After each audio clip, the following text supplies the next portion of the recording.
Hi guys, আমি শ্রেয়া, আমি নীলাকে স্বাগত। হ্যাঁ, মুখে অনেক হাসি দেখতে পাচ্ছে। হ্যাঁ, যাচ্ছি মায়ের কাছে দুদিনের জন্য থাকতে, বরমাসাই দিয়ে চলে আসবে। তো মুখটা তো একদম উজ্জ্বল হয়ে আছে, কারণ যতই যাই হোক বাপের বাড়ি যাওয়ার মজাই আলাদা।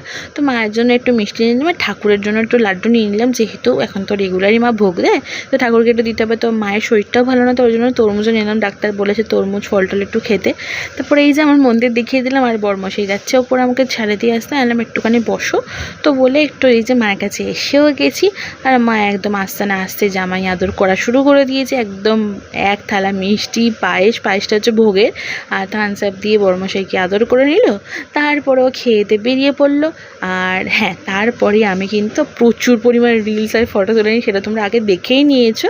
তারপর আমি ড্রেস একদম চেঞ্জ করে মা বাপির সাথে গল্প করলাম প্রচুর পরিমাণে। তারপর মা আমার জন্য বাড়ছে গরম গরম পরোটা। মায়ের হাতে বহু দিন পরে গরম গরম মচমচে পরোটা